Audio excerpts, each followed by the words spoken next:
menino de rua cava desesperado, com um canivete enferrujado, ao ouvir gritos vindos da terra seca do sertão. Quando encontra uma menina enterrada viva, a filha de um milionário, ela sussurra algo que muda tudo. Aquilo não era só um resgate, era o começo de uma revelação que destruiria uma das famílias mais poderosas do país. Antes de começarmos esta história emocionante, comenta aqui embaixo de qual cidade você está assistindo e já deixa um curtir para continuar acompanhando. O silêncio da madrugada no sertão era quebrado apenas pelo farfalhar seco da palha e o som insistente de um cachorro magro roendo um osso. O céu estava limpo, estrelado demais para uma noite comum, e o vento sussurrava entre os cactos como se carregasse segredos. João acordou com um arrepio. Tinha 9 anos, mas os olhos fundos e as mãos calejadas o faziam parecer mais velho, como se o tempo tivesse batido nele mais cedo que nos outros. Dormia enrolado em sacos de estopa, encolhido sob uma estrutura improvisada com madeira podre e telhas rachadas. Um canivete enferrujado repousava sob o peito, sua única herança e defesa. O som veio de novo. Dessa vez, não era o cachorro, nem o vento. Era um ruído abafado, desesperado, como se alguém tentasse gritar com a boca cheia de terra. João se levantou num salto. Os olhos, acostumados à escuridão, miraram a direção do som. Um monte de terra recém-remexida, a uns 50 metros de onde estava. O lixão que o cercava estava silencioso, quase cúmplice daquele segredo oculto sob a poeira. Ele hesitou, mas o som voltou, fraco como um soluço engasgado. Correu. Os pés descalços rasgaram-se em pedras e latas, mas João nem sentiu.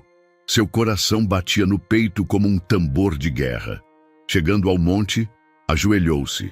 A terra ainda estava úmida. Tinha sido mexida recentemente. E então, como se a confirmação viesse do próprio inferno, outro gemido abafado escapou dali, desta vez mais alto. Humano, feminino.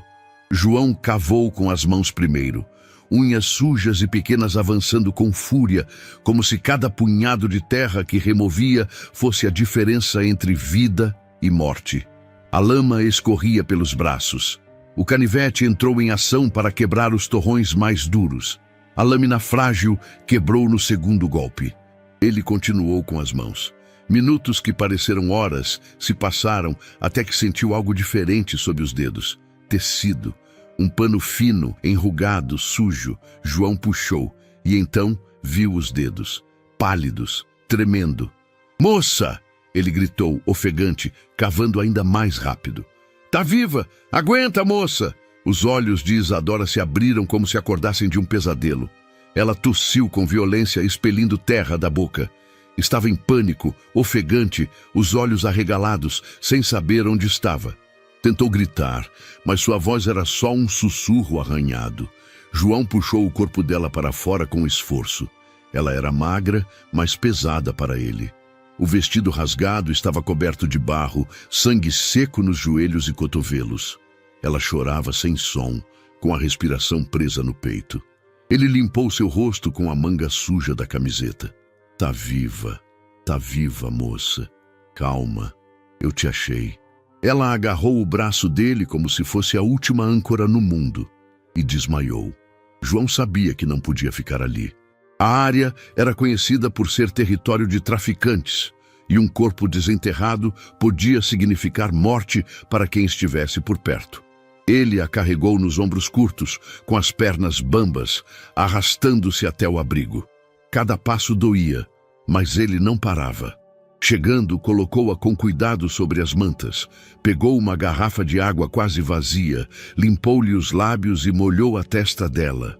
As pálpebras tremeram. Um som saiu da boca dela. Um nome. "João?" Ele recuou assustado. "Como você sabe meu nome?" Mas ela não respondeu. Estava em transe, meio entre o mundo real e algum lugar escuro onde tinha estado antes. Acordou horas depois, tremendo. João dividiu com ela a única banana meio podre que encontrara no lixo no dia anterior. Ela a aceitou com vergonha e fome. Depois de engolir o primeiro pedaço, chorou. "Quem fez isso com você?" ele perguntou. Eu não sei direito. Um homem, máscara, me pegou na escola. Acho que me deram alguma coisa. Apaguei. Depois, acordei no escuro." Ela olhou em volta. "Isso aqui é sua casa?" Ele assentiu, com um meio sorriso tímido. Ela ficou em silêncio por um tempo. Depois disse: "Você me salvou." João abaixou os olhos. "Você vai embora daqui, né?" Ela não respondeu. Longe dali, na mansão Bernardes, Alexandre surtava. A polícia, os helicópteros, a imprensa, nada tinha encontrado sua filha. Patrícia, a investigadora do caso, apostava que Isadora ainda estava viva. Mas cada dia aumentava a pressão para encerrar o caso como fatal. Naquela noite, enquanto Isadora dormia, João ficou sentado olhando para ela. Nunca tinha visto alguém como ela, nem pela televisão. Era como se tivesse caído de um outro mundo, mas era real. Ela estava ali, respirando. Por causa dele, João não sabia o que viria depois. Mas pela primeira vez em anos, não sentia só fome ou medo. Sentia importância. Alguém precisava dele, e isso era novo. O barulho dos grilos ecoava como um relógio natural, marcando as horas no sertão. Quando Isadora abriu os olhos, a luz fraca da manhã mal penetrava pelas frestas do abrigo. Seu corpo inteiro doía, da garganta seca à costela machucada. Tentou se mover, mas sentiu a rigidez da dor e, pior, o desconhecimento do lugar. A visão era surreal. Um espaço claustrofóbico, paredes de madeira carcomida, pedaços de telha e lona amarrados com fios de cobre. Cheiro de mofo, fumaça, ferrugem e alguma coisa azeda. Ela se ergueu de supetão, arfando. "Calma!" A voz do menino surgiu do canto num tom baixo, assustado. Ele estava encolhido, como se tivesse medo que ela o atacasse. "Quem é você? Onde eu tô? O que você fez comigo?" Ela disparou, tremendo, os olhos em chamas. "Você estava enterrada. Eu te tirei de lá." Ele respondeu, levantando as mãos num gesto de defesa. Ela piscou, confusa, o coração martelando no peito. "Enterrada?" "Sim, lá no lixão. Tinha gritos saindo da terra. Eu ouvi. Eu cavei." Ela levou as mãos ao rosto. A lembrança era fragmentada. Flashes de escuridão, cheiro de terra molhada, o pânico do sufocamento. As lágrimas começaram a cair sem controle. João se aproximou devagar e colocou à frente dela uma garrafinha plástica com um restinho de água. "Bebe devagar, senão te dá enjoo." Ela pegou com as mãos trêmulas e bebeu em goles curtos, entre soluços. Depois, olhou para ele com mais atenção. Era um menino pequeno, pele castigada pelo sol, o cabelo bagunçado com a sujeira entranhada, olhos fundos que pareciam carregar uma vida inteira de silêncio. "Qual seu nome?" "João." Ela limpou o rosto com o braço. "Isadora." Um silêncio constrangedor caiu entre os dois. João coçou a nuca, depois fuçou uma sacola no canto. Tirou de lá uma fruta amassada, uma goiaba. "Tá meio passada, mas é o que tem." Ela hesitou. O cheiro da goiaba era forte, quase azedo, mas o estômago doía como se estivesse cavando por dentro. Aceitou. Deu uma mordida quase com culpa e mastigou devagar. "Você mora aqui?" Ela perguntou entre um pedaço e outro. "Desde que minha mãe sumiu." "Faz um tempo." Isadora olhou em volta, os olhos captando os detalhes. Um saco de arroz vazio usado como travesseiro, potes improvisados com latas, uma garrafa com um pano servindo de filtro. Cada objeto contava uma história de sobrevivência. "Você não tem ninguém?" João deu de ombros. "Às vezes, uns caras do lixão me dão coisa, às vezes me chutam." Ela ficou em silêncio, segurando a goiaba com mais firmeza. "Você é filha daquele homem da TV, né?" Ele perguntou com um leve receio. "Meu pai é o Alexandre Bernardes." Ela respondeu, a voz baixa. Ele é dono de um monte de empresas. A gente mora em São Paulo. João assentiu sem entender direito o que aquilo significava, mas imaginando que devia ser um mundo onde não se come fruta passada nem dorme no chão. Como você veio parar aqui? Ele perguntou. Isadora apertou a goiaba nas mãos. Eu não lembro direito. Tinha um carro. Eu estava indo para a escola. Aí alguém me puxou. Tinha um pano. Cheirava forte. Depois eu apaguei. Só lembro de acordar, no escuro, e depois, terra. João engoliu seco. Alguém tentou te matar. Ela assentiu, engolindo as lágrimas. Durante o dia, João saiu por um tempo para buscar mais água num tambor enferrujado escondido no mato. Isadora ficou sozinha, com medo de tudo, do lugar, do menino, da memória. Quando ele voltou, viu que ela tinha arrumado as mantas, separado os restos de comida, ajeitado o canto como pôde. Você não tem medo de mim? Ele perguntou, largando a garrafa com água pela metade. Ela o olhou por um instante. Tive, mas você me salvou. Ele coçou os olhos, desconcertado. Ninguém nunca disse isso para mim. Ela deu um sorriso tímido, o primeiro do dia. Ao cair da tarde, o tempo fechou. Nuvens pesadas se acumularam, anunciando uma chuva forte. João reforçou o abrigo com tábuas e lonas. Isadora o ajudou, mesmo com os braços doendo.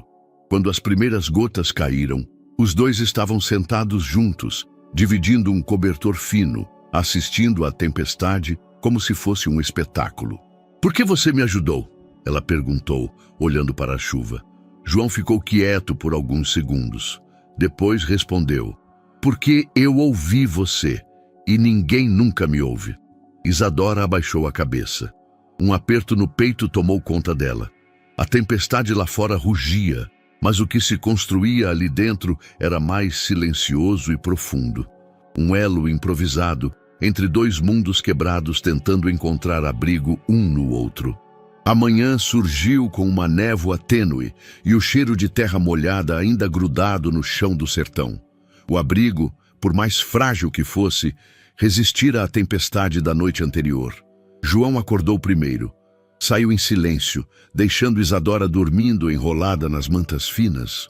Andou pelas trilhas de areia até um ponto alto do lixão, onde sabia que encontraria Tonhão, um catador de alumínio que de tempos em tempos deixava um pouco de comida ou água por piedade. Ou talvez por ver nele a si mesmo em miniatura. Tonhão estava sentado em cima de uma geladeira velha, desmontando latas com uma faca cega e ouvindo seu rádio chiado de pilha. João se aproximou devagar. Ô, moleque, tá vivo ainda? Resmungou Tonhão sem olhar. João assentiu. Tem água, Tonhão? O velho apontou para uma garrafa cortada ao meio com um filete morno.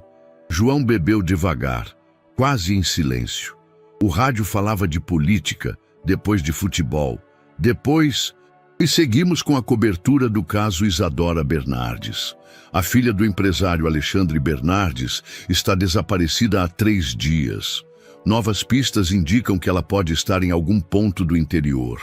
O governador colocou equipes de busca por terra e ar. A recompensa oferecida já passa de R$100 mil. Quem tiver qualquer informação deve procurar imediatamente a delegacia da capital. João congelou. Tonhão desligou o rádio.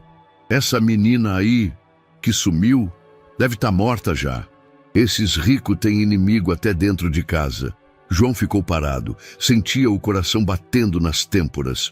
O nome Bernardes, Isadora Bernardes, agora fazia sentido. Ela era a menina da TV, a do rosto estampado nos postes da cidade e nos papéis que voavam pelos becos. E ele a salvara. E se ela estiver viva? João arriscou, a voz falhando. Tonhão riu com desdém. E se eu fosse deputado, né? Vai nessa. João saiu correndo, a cabeça em turbilhão. Ao voltar para o abrigo, encontrou Isadora acordada, sentada com os joelhos encostados no peito. Ela o olhou com os olhos fundos, mais lúcidos. Você demorou. Fui buscar coisa, ele respondeu sentando no chão, ainda sem fôlego. Ela o observou em silêncio por um tempo. Você está escondendo algo de mim? João hesitou. Depois assentiu. O rádio do Tonhão falou de você. Ela arregalou os olhos. Do que você está falando? Falaram seu nome. Disseram que você é filha de um homem rico. Estão te procurando. Estão oferecendo dinheiro para quem te achar. Ela ficou paralisada. Meu pai está me procurando? João assentiu outra vez, mais lentamente agora. A cidade está doida. Helicóptero, polícia, tudo atrás de você. Isadora começou a chorar. Silenciosamente, como quem tem medo de fazer barulho. Ele não sabia o que fazer, apenas empurrou uma garrafa com água em sua direção. Eu achava que tinham esquecido de mim. Ela sussurrou, que eu ia morrer ali, debaixo da terra. João olhou para ela por um instante longo, depois desviou o olhar. Você não morreu. Ela limpou o rosto com as mãos e, ainda tremendo, disse, foi você. Eu? Você me salvou. Você me tirou da terra, me trouxe para cá, dividiu sua água, sua comida. Você me salvou. João deu de ombros desconfortável. Era o certo. Ela se aproximou e tocou no braço dele, leve como se o próprio gesto pudesse espantar o menino. Eu vou te proteger agora. Ele recuou um pouco. Proteger? De quê? De tudo isso. De gente que te maltrata, que te ignora. João riu, meio irônico, meio nervoso.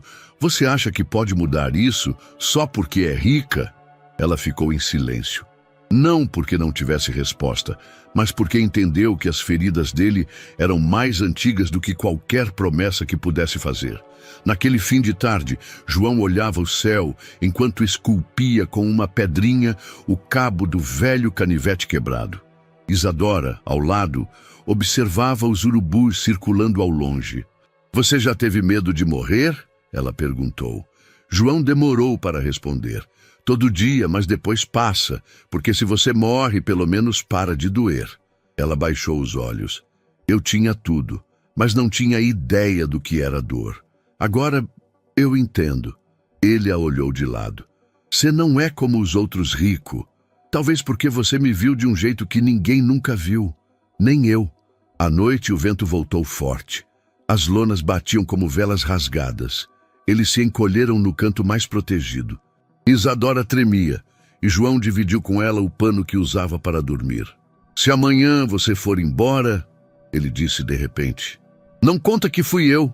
Por quê? Porque vão me levar, me mandar para um lugar ruim, ou achar que eu fiz mal para você. Eles sempre acham isso. Ela segurou a mão dele com firmeza. Eu nunca vou deixar isso acontecer. Ele quis acreditar, mas estava acostumado a promessas que o mundo não cumpria. A sala de comando da delegacia improvisada no interior do sertão cheirava a café velho, papel mofado e ansiedade. Papéis com a foto de Isadora Bernardes cobriam os murais, os mapas e até algumas cadeiras. Mas entre todo aquele caos burocrático, apenas uma pessoa permanecia firme, olhos atentos nos detalhes que ninguém mais via.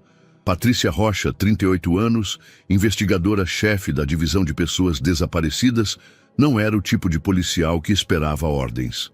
Ela as criava.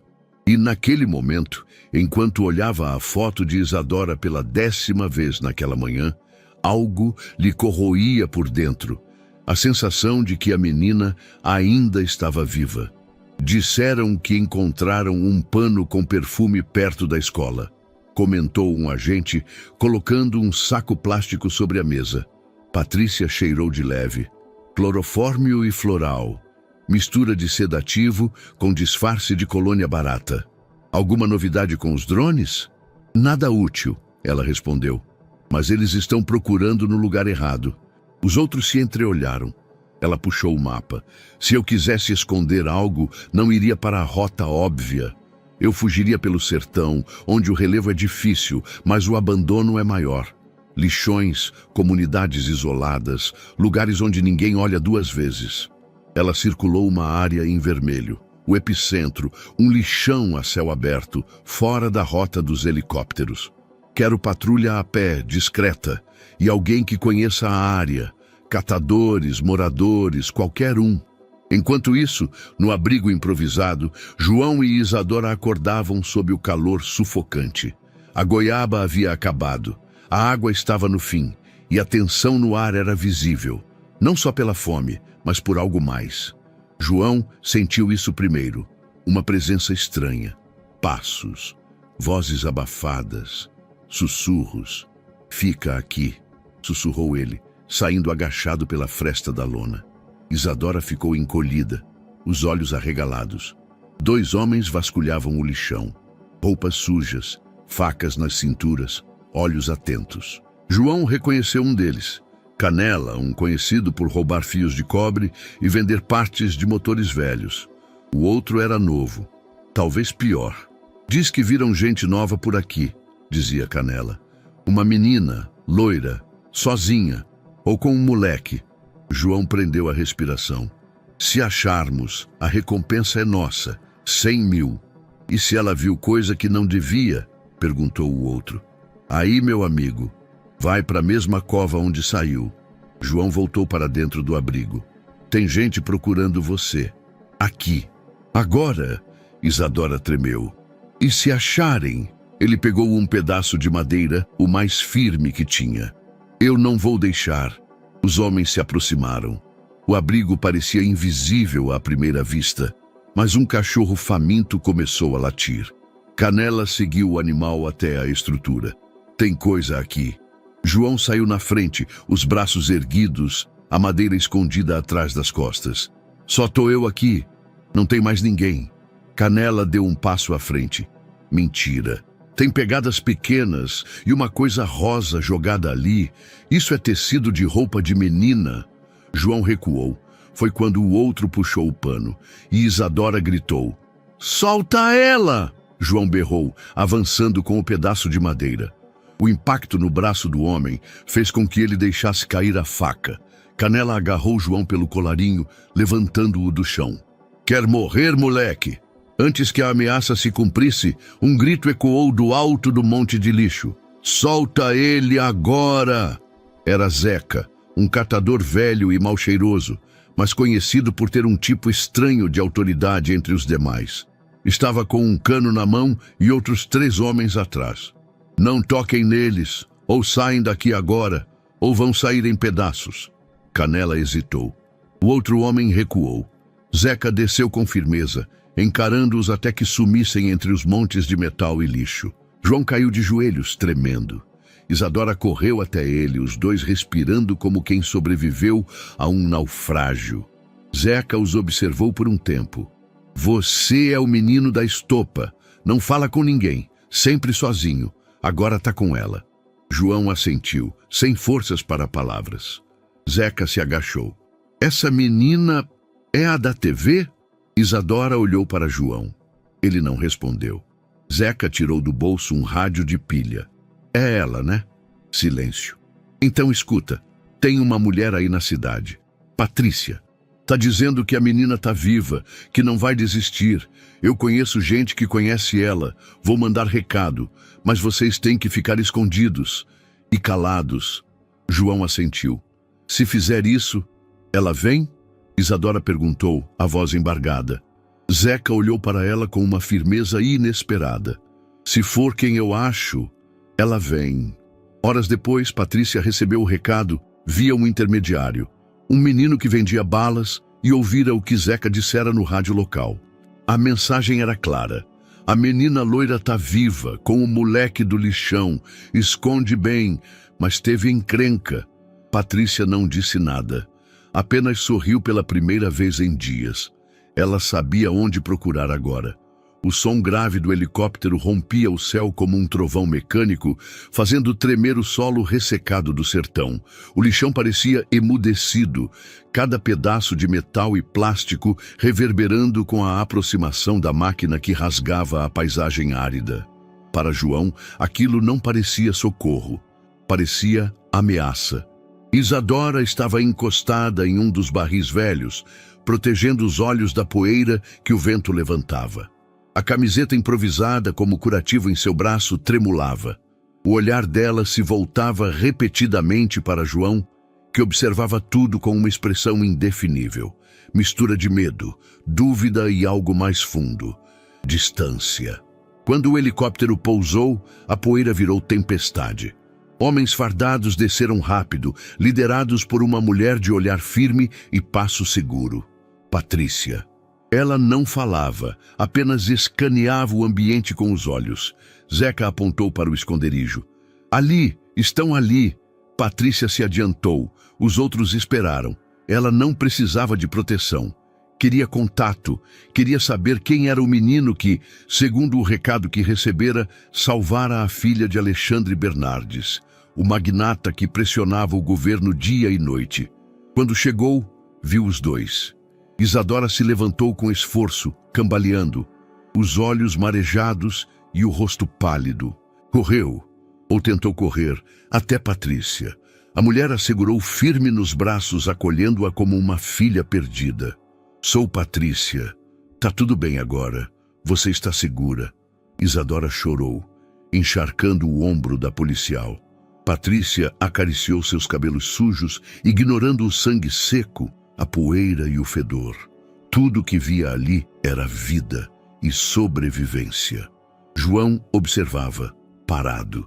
Estava a poucos metros, mas parecia quilômetros distante. Esse é o João? Patrícia perguntou, sem soltar Isadora. A menina assentiu. Ele me salvou. Patrícia virou-se lentamente. Oi, João, eu sou amiga. A gente quer ajudar vocês dois. Ele não respondeu. Apertava o canivete quebrado no bolso. Observava o helicóptero, os fardados, as armas nas cinturas, os uniformes. Tudo que aprendia desde pequeno a temer. A gente vai cuidar dela agora, mas quero cuidar de você também. João desviou o olhar. O corpo dele parecia rígido, como se esperasse um golpe. Mesmo as palavras gentis de Patrícia soavam distantes. Era o tom da cidade, o tom dos adultos, o tom do mundo que o descartava desde sempre. Os paramédicos se aproximaram, chamando Isadora pelo nome completo. Ofereceram máscara de oxigênio, medidor de pressão, cobertor térmico. Ela não queria nada daquilo. E o João, ele vem, né? Patrícia respondeu antes mesmo que a pergunta terminasse. Vamos tentar. Mas João já dava um passo para trás. Depois outro. João, espera! Isadora gritou. Ele balançou a cabeça. Eles vão levar você. Eu não sou como você. Eles não querem gente como eu. Patrícia se aproximou. Eles podem até não querer, mas eu quero. Você fez o que ninguém faria. Eles vão achar que eu roubei, que te machuquei, que sou lixo. Isadora correu até ele, segurou-lhe a mão. Estava fria, suada, tremendo. Você não é lixo. João, você é o motivo de eu estar viva. Mas ele soltou devagar, como quem sabe que aquilo não pode durar. Vão com ela, murmurou. Eu vou ficar. A dor no rosto de Isadora rasgou Patrícia por dentro. Ela queria gritar, carregar os dois, quebrar o protocolo, desafiar a estrutura inteira. Mas o som do outro helicóptero anunciou que o pai de Isadora havia chegado. Alexandre Bernardes desceu acompanhado de seguranças e assessores. O terno de linho claro coberto de pó, o rosto exausto, o olhar fixo apenas em uma direção. A filha. Quando a viu, correu até ela, envolvendo-a num abraço que misturava amor e pânico. Meu Deus, Isadora, você está bem? Eles te machucaram? O que fizeram com você? Pai, o João. O quê? Ela apontou. João estava ali, parado, meio escondido. Alexandre olhou.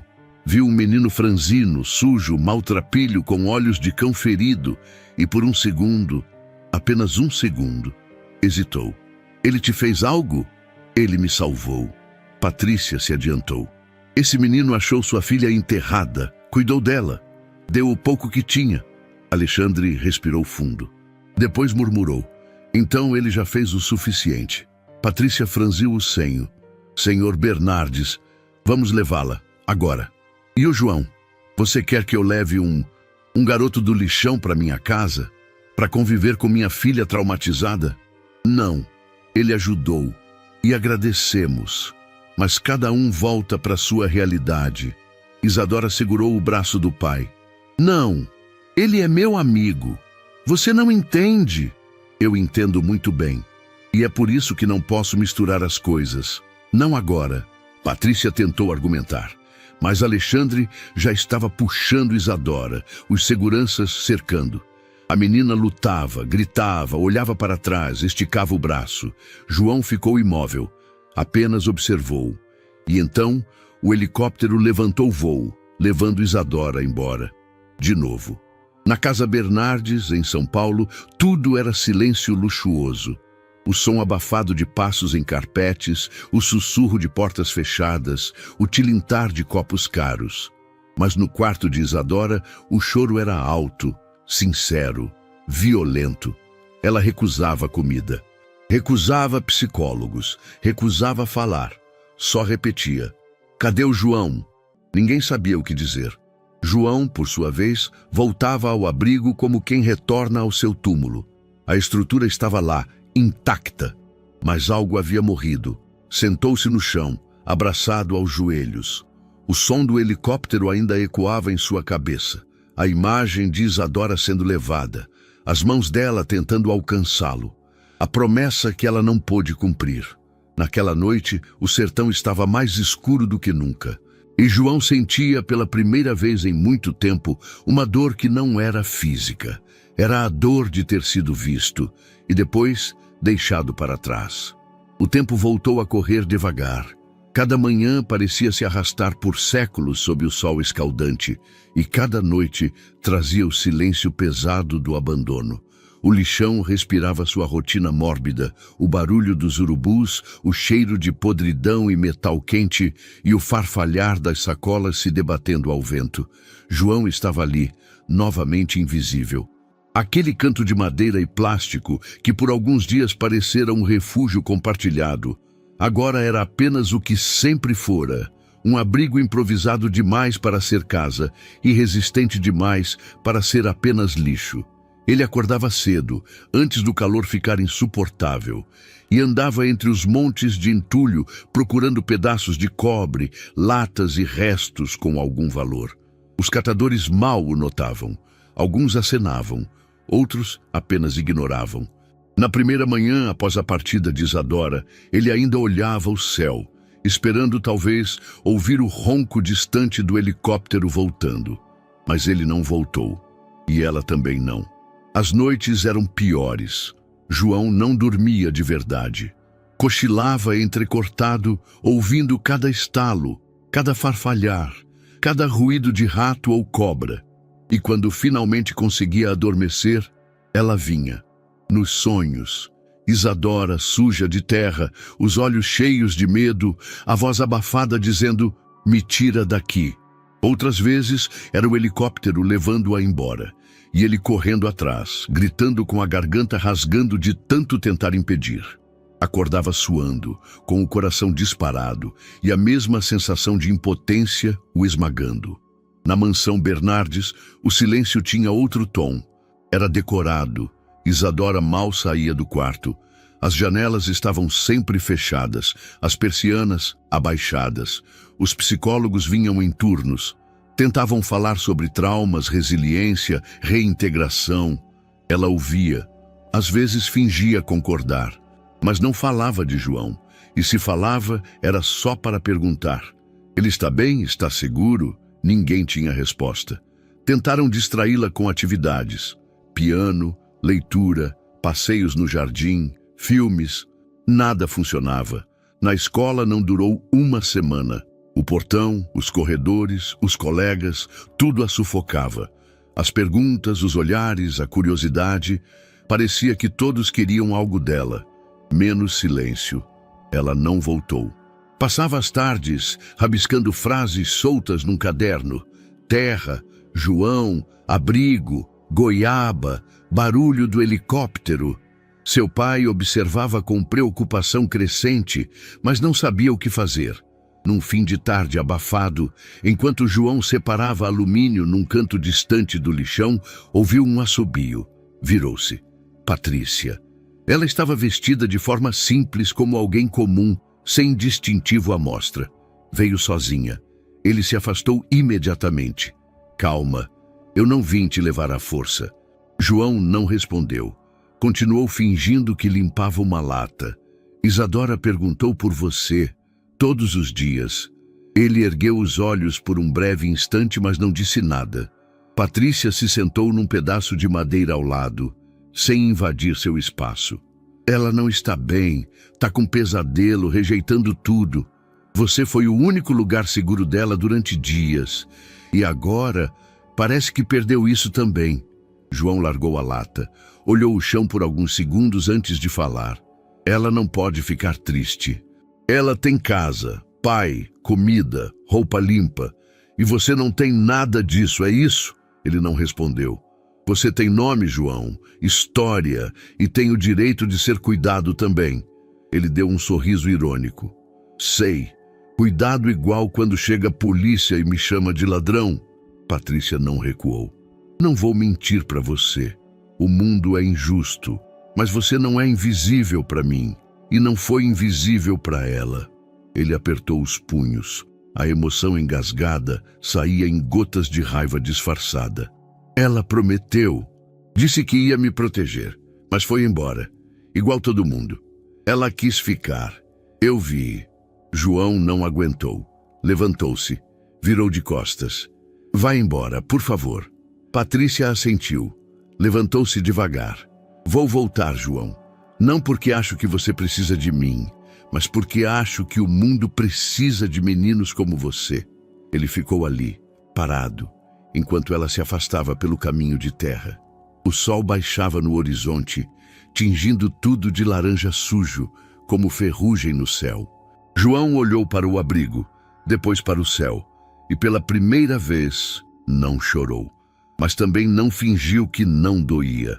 Duas manhãs diferentes nasceram ao mesmo tempo.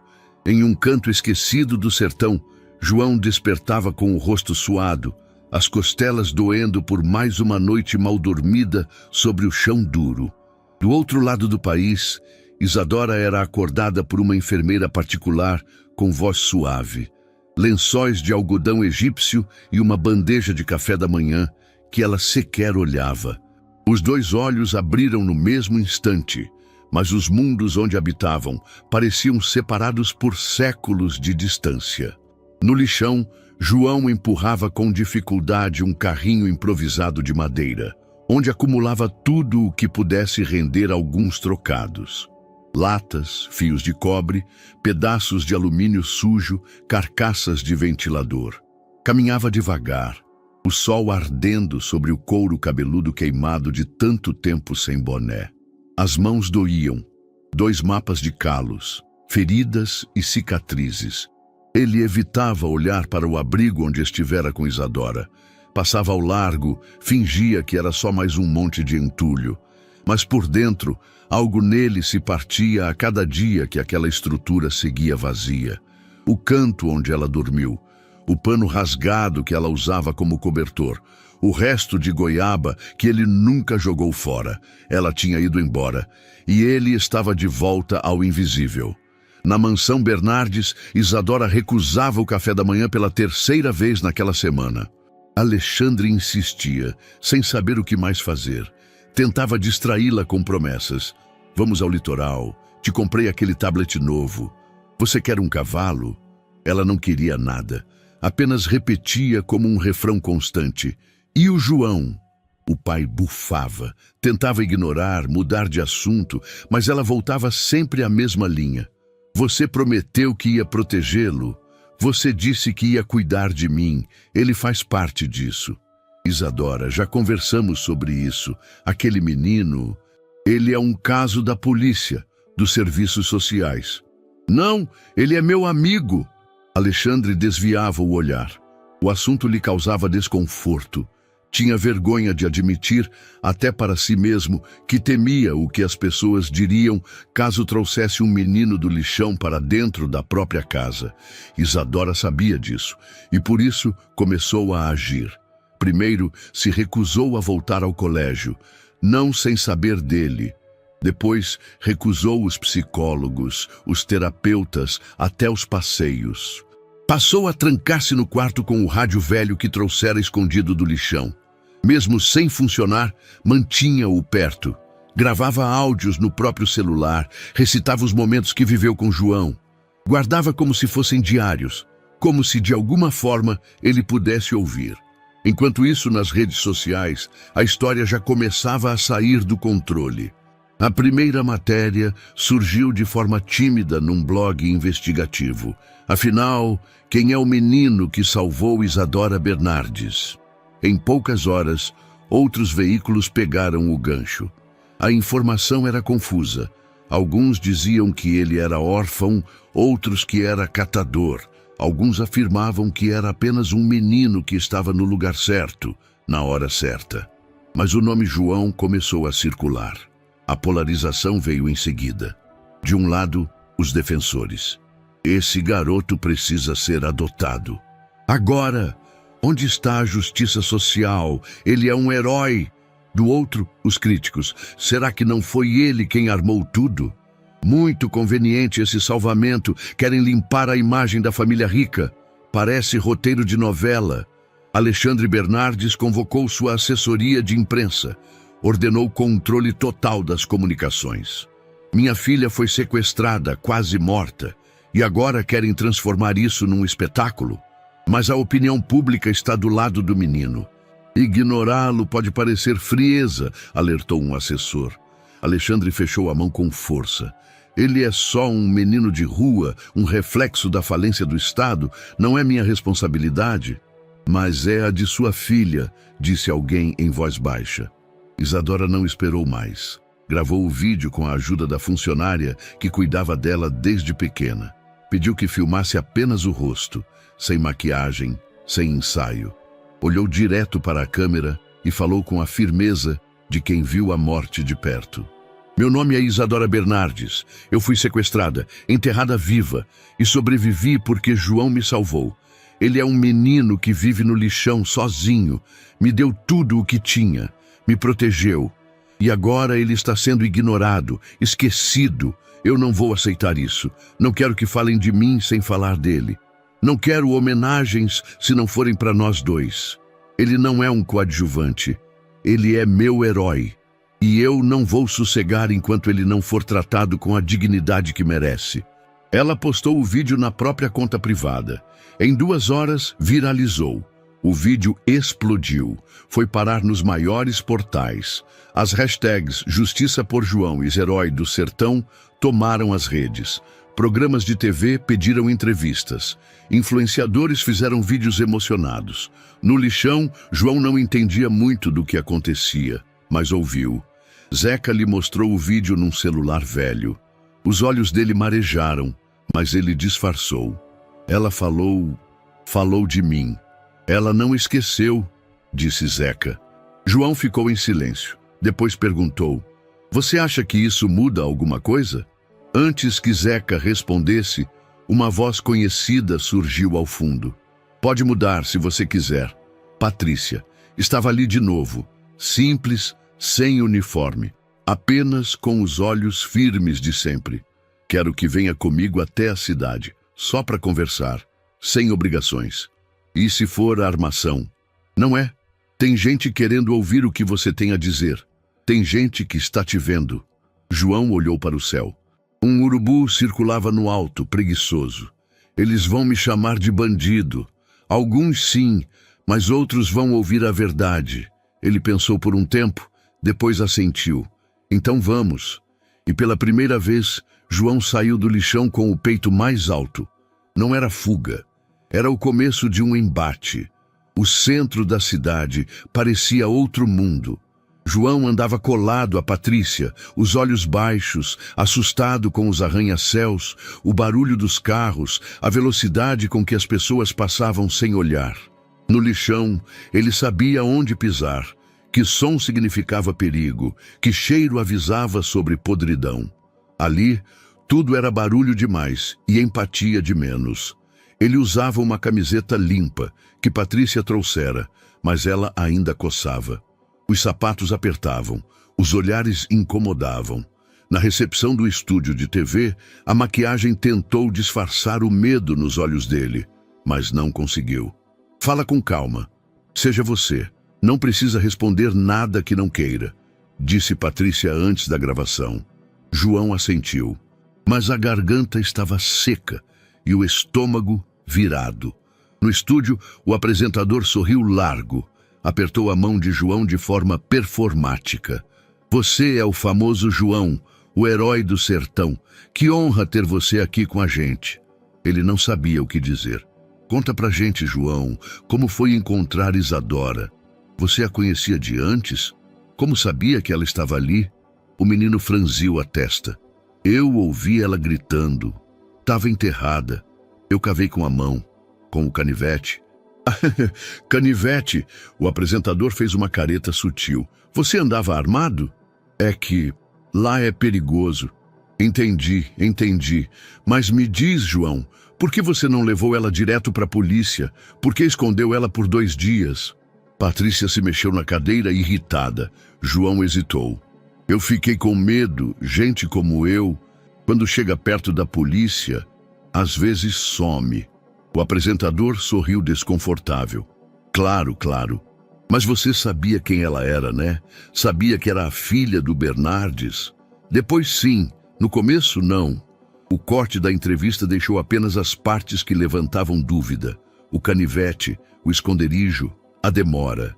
No dia seguinte, os comentários estouraram. Armadilha do lixão? João, herói ou cúmplice? De onde surgiu esse menino? Alexandre Bernardes viu tudo de sua sala de reuniões. Os olhos fixos na TV. Eu avisei, disse a assessora. O garoto é instável.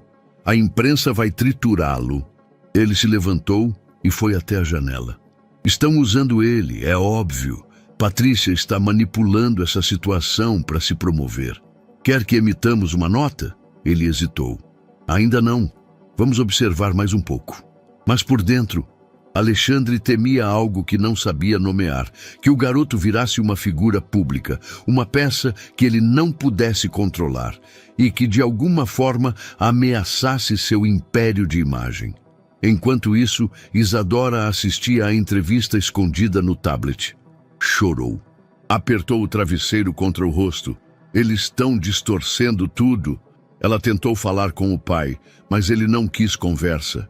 Você não entende, Isa. Isso é perigoso para todos.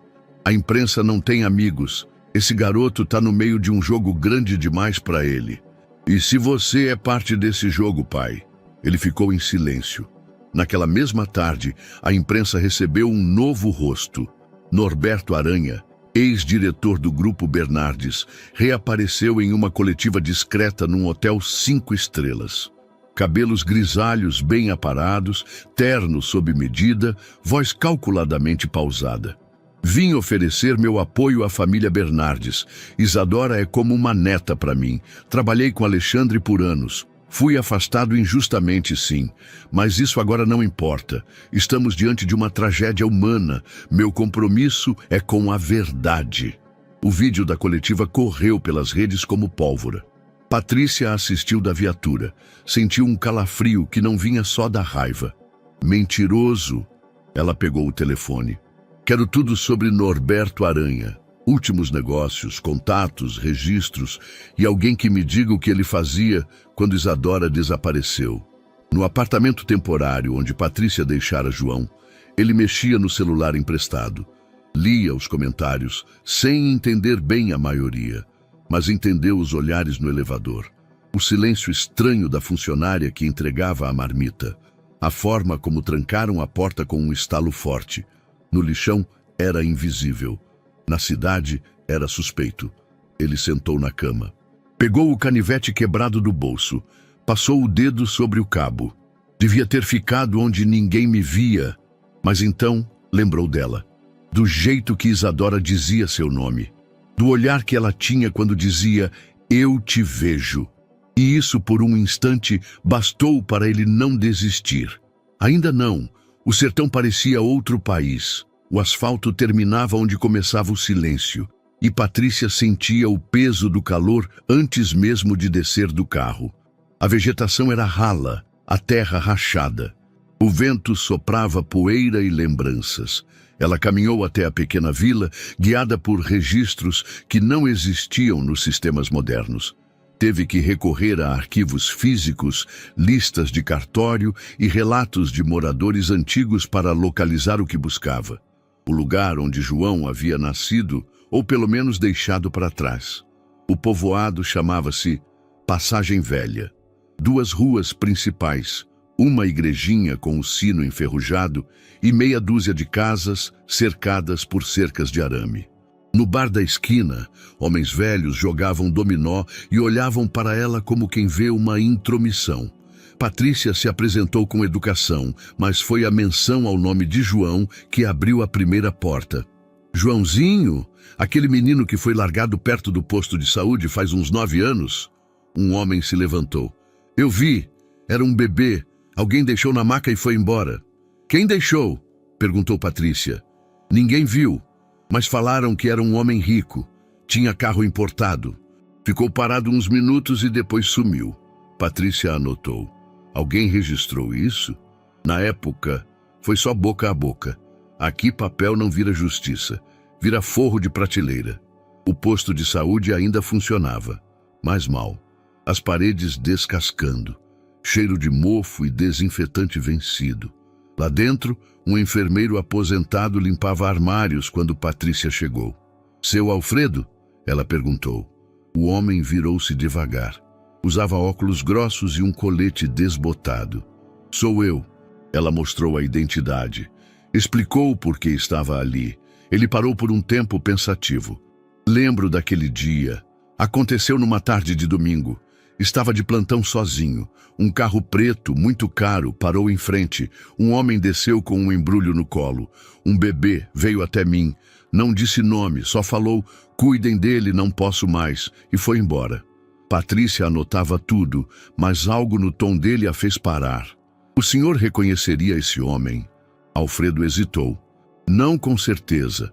Mas depois vi ele nas notícias. Quem era? O velho respirou fundo. Acho que era Norberto Aranha. Patrícia sentiu o sangue gelar. Tem certeza? O jeito dele, a voz, o modo de olhar sem ver ninguém. Quando vi ele na TV, anos depois, lembrei na hora. E o bebê, o senhor registrou? Só como masculino, pardo, cerca de 3 meses, deixado sem documentos. Chamamos os assistentes sociais, mas ninguém quis saber. Acabou ficando ali por um tempo, depois sumiu. Disseram que fugiu. Patrícia se levantou lentamente. O senhor teria coragem de depor se necessário? Alfredo a encarou. Por aquele menino teria. Ele foi descartado como coisa velha. Se sobreviveu, é porque tem alma de aço. Patrícia seguiu para outra parte do povoado, agora focada em entender o contexto. Soube por um antigo ativista local que, anos atrás, a empresa Bernardes havia contratado Norberto Aranha para supervisionar operações sustentáveis no sertão. Mas o que encontrou foi bem diferente. Eles prometeram replantar, prometeram canalizar a água, gerar empregos, disse o ativista, um homem magro chamado Lúcio. Mas o que veio foi extração de cascalho, desvio de rios e descarte de lixo químico. O solo morreu, muita gente adoeceu. E Norberto era o responsável. Mas quando a coisa ficou feia, ele foi embora. Deixou os contratos sem nome, terceirizou tudo.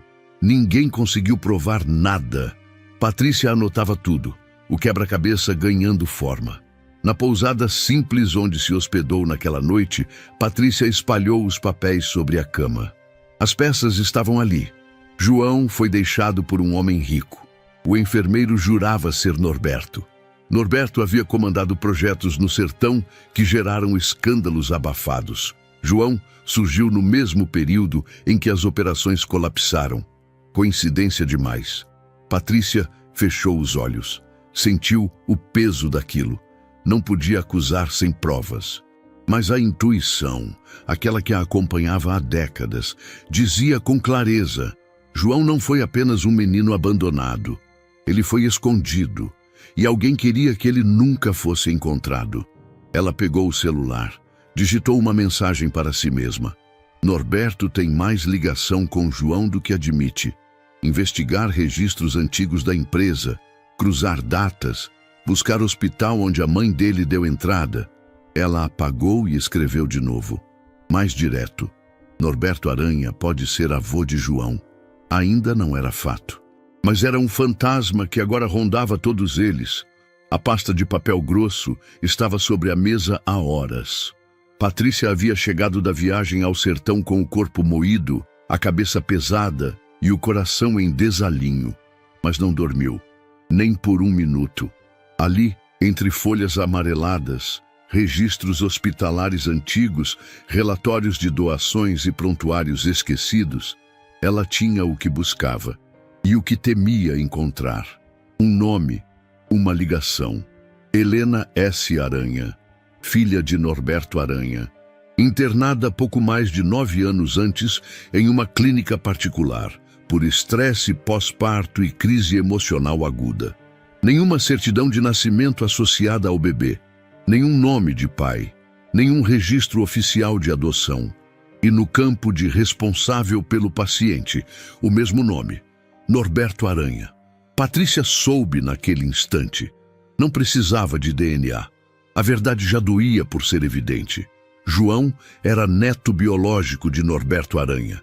Ela marcou o encontro com João no fim da manhã, em seu apartamento temporário. Pediu que ele estivesse sozinho. Não queria que ele recebesse aquilo com câmeras, repórteres ou ruído. Quando ele abriu a porta, o rosto estava abatido. Nos olhos, a mesma sombra que ela começara a reconhecer, a de quem carregava mais do que o próprio peso. Mas havia também curiosidade, quase esperança. Você achou alguma coisa? Ela entrou em silêncio. Sentou. Abriu a pasta. João, você tem o direito de saber. Mas o que eu vou te contar pode doer. Ele assentiu. Ficou em pé, parado, como se esperar em pé fosse a forma mais rápida de fugir se precisasse. Sua mãe se chamava Helena. Helena Aranha. Ele piscou. Aranha? Como o cara da empresa? O quê? Ela era filha dele, João. Sua mãe era filha de Norberto. Isso faz dele seu avô. João riu. Um riso curto, incrédulo. Não, isso tá errado. Patrícia mostrou os papéis, as datas, os registros, a ligação com a cidade onde ele fora deixado, a assinatura de Norberto, o histórico da internação de Helena, os meses batendo com sua idade. Não! Ele repetia, o tom ficando cada vez mais áspero. Isso não pode ser. Ele é o cara que enterrou a Isa. Ele tentou matar ela. E agora você vem me dizer que eu sou parte disso? Você não é ele, João. Mas eu sou o sangue dele. É isso? Eu sou o neto do cara que quase matou a única pessoa que me viu como gente? Ele andava pelo cômodo como fera em jaula. A respiração acelerada, o rosto pálido, os olhos cheios de algo pior que lágrimas. Nojo. E por que ela me largou? Minha mãe. Por quê? Ela era jovem, frágil, a família. Forçou. Não sabemos os detalhes ainda. Forçou. Ele repetiu com amargura. Então, ele destrói o sertão, joga gente no lixo e, quando tem um neto, decide esconder. Enterrar como enterrou a Isa. Você não é o que ele tentou apagar, João. Você é o que ele não conseguiu destruir. Ele parou, olhou para ela. E então, saiu. A cidade era barulhenta, mas João não ouvia nada. Caminhava sem rumo, com as mãos no bolso, sentindo o papel do registro que Patrícia colocara ali sem ele perceber. As palavras nadavam na cabeça. Sangue, neto, aranha, lixo, sequestro, maldade, herança, culpa, Isadora. Parou em frente a uma loja. Viu sua própria imagem no reflexo do vidro. Mas o que viu não foi um garoto. Foi uma sombra. Passou por ele um grupo de adolescentes uniformizados. Riam de algo no celular. Um deles, ao ver João, murmurou: "Olha lá o netinho do psicopata." João não reagiu. Continuou andando. Encontrou um beco. Sentou-se no chão. Abraçou os joelhos. Lembrou do dia que viu Isadora pela primeira vez. da terra, do desespero, do modo como ela agarrou seu braço e não soltou. Da maneira como ela disse: "Você me salvou." E agora aquele você era também ele, o neto do monstro. Se eu sou o sangue dele, será que tenho o mesmo veneno? Do outro lado da cidade, Isadora estava em seu quarto quando Patrícia chegou. Ele fugiu? Não, ele está em crise. Precisava respirar. O que você contou? A verdade. Norberto é avô dele. O silêncio de Isadora foi mais profundo que o choque. Ela sentou-se na beira da cama.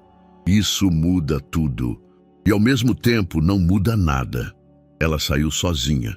Foi até o endereço que Patrícia lhe dera. Encontrou João sentado numa escada, com as costas curvadas. Ela não falou de imediato. Sentou-se ao lado. O silêncio entre eles era confortável e cruel ao mesmo tempo. "Eu ouvi", ela disse, "sobre o sangue." Ele não respondeu. E agora todo mundo vai me ver como neto do assassino. O que salva vira o que ameaça." Ela virou-se para ele. "Você não é o que os outros pensam." Mas eu sou o que eu penso, e agora eu não sei o que sou." Você é o menino que me ouviu gritar, que cavou com as mãos, que dividiu água, fruta, pano velho. Isso é mais forte que sangue, João." Ele respirou fundo. "E se um dia eu for como ele?" Ela estendeu a mão. "Então eu vou lembrar você quem é de verdade, até você lembrar também." Ele hesitou, mas não segurou a mão. Levantou-se. "Preciso ficar sozinho." Ela respeitou. Ficou sentada, vendo-o se afastar.